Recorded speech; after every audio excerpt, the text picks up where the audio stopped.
और देश प्रदेश में बढ़ते हैं अपनी अगली खबर की ओर, जो दिल्ली के भारत मंडपम से है, जहां पीएम मोदी ने emerging science and technology innovation conclave 2025 में शामिल हुए और उन्होंने देश में रिसर्च एंड डेवलपमेंट इकोसिस्टम को बढ़ाने के लिए 1 लाख करोड़ रुपए की research development and innovation scheme fund launch की।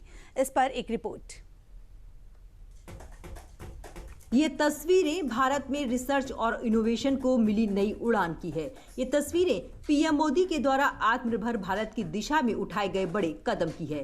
दरअसल सोमवार को पीएम मोदी दिल्ली में बने भारत मंडपम में emerging science and technology innovation conclave यानी ESTIC 2025 कार्यक्रम में शामिल हुए।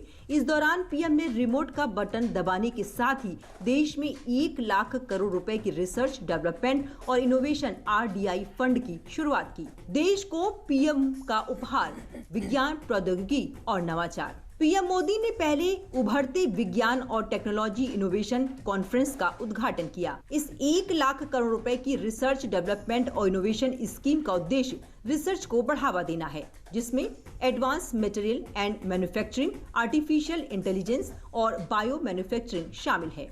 इसमें 3000 से अधिक प्रतिभागी, नोबेल पुरस्कार विजेता, वैज्ञानिक और इनोवेटर्स शामिल रहे। 3 दिवसीय ESTIC 2025 कॉन्क्लेव 5 नवंबर तक चलेगा।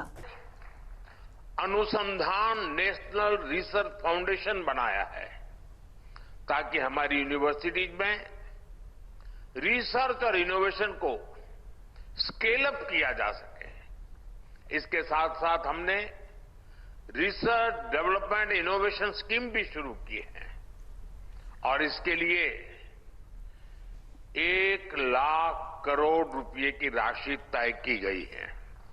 रिसर्च को फंड और साइंटिस्ट को अपॉर्चुनिटी देने के लिए ही पूरी तरह प्रतिबद्ध है।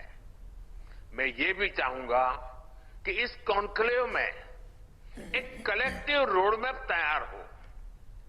मुझे पूरा भरोसा है ये कॉन्क्लेव भारत की इनोवेशन जर्नी को एक नई ऊंचाई पर ले जाएगी। पीएम मोदी द्वारा किए गए 1 लाख करोड़ रुपए की रिसर्च डेवलपमेंट और इनोवेशन RDI फंड से देश के अनुसंधान एवं विकास पारिस्थितिकी तंत्र को बड़ा बल मिलेगा। इस फंड के जरिए सरकार निजी क्षेत्र को तकनीकी शोध, स्टार्टअप इनोवेशन और औद्योगिक विकास में निवेश के लिए प्रोत्साहित करेगी।